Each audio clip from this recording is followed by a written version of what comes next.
અને બાપુ આયુર્વેદના પાદરમાંથી આતાભાઈ ઘોડા લઈને નીકળે અને 7 દીકરીઓ ઉભેલી ચારણ જગદંબાની એટલે જય માતાજી કર્યા, જય માતાજી. 6 દીકરીઓ હામાં જય માતાજી કર્યા, પણ એક દીકરી હામાં વકારો નથી કરતી હો. એટલે ઘોડાના પેંગડાની માથેથી પગ દઈ આતાભાઈ નીચે ઉતરે કે માં જય માતાજી કરવામાં મારી કાંઈ ભૂલ થઈ? કે આતાભાઈ તારી ભૂલ નથી થઈ. કે તો માં કેમ હામાં પડકારો કરીને જય માતાજી તમે નથી કીધા એમ? અને તેથી ચારણ જગદંબા નાની એવી દીકરી હતી બાપુ, માં ખોડિયાર છે કે સાંભળજો છેલ્લે.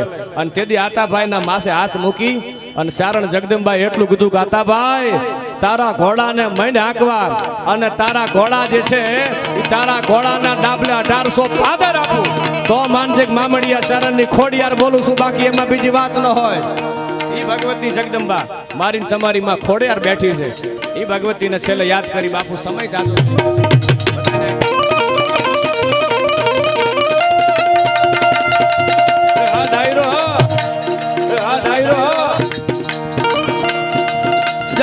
રાવણ સરીખો રાજીયો ને, રાવણ સરીખો રાજીયો ને, પર્વત મેરુ સમાન.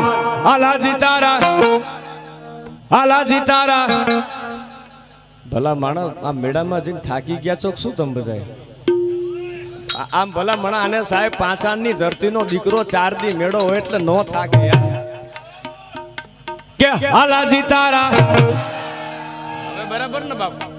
આમ બધા એક સુરમાં કંઈક પડકારો એક વખત છેલ્લે કરી દો એટલે મને એમ થાય કે ના મજા આવે. ભગવાન ભોળાનાથ ત્રિનેત્રેશ્વર દાદાને અલગ ધણી રામદેવજી મહારાજ માં ખોડિયાર અને તમારી મારી જગદંબાઓ જે છે આ જગદંબાઓ છે એમના ચરણોમાં માતાજીના મહાદેવના ચરણોમાં પ્રાર્થના કરું કે માં અમને કાયમને માટે આવીને આવી લેરખડી કરાવજે ભગવતી માતાજી. મારા મહાદેવ ત્રિનેત્રેશ્વર ભોળાનાથ આવીને આવી કૃપા બધાની માથે વરહતી રહે અને કાયમ મારા બાપ વર્ષો વર્ષ મેળામાં આપણે મોજ કરતા રહીએ બાપુ. અને છેલ્લે ભગવાન શિવને યાદ કરીને મારા વાતના દોરને વિરામ આપતા ઉસ્તાદ.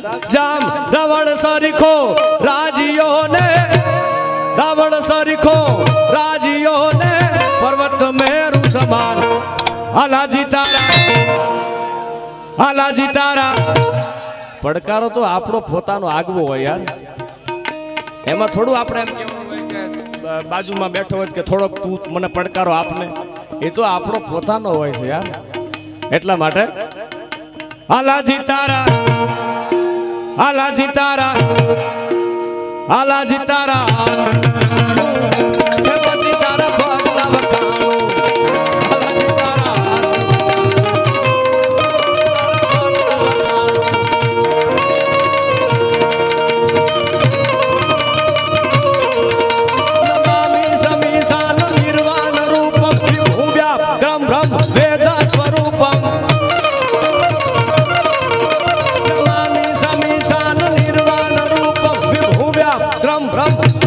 સ્વરૂપ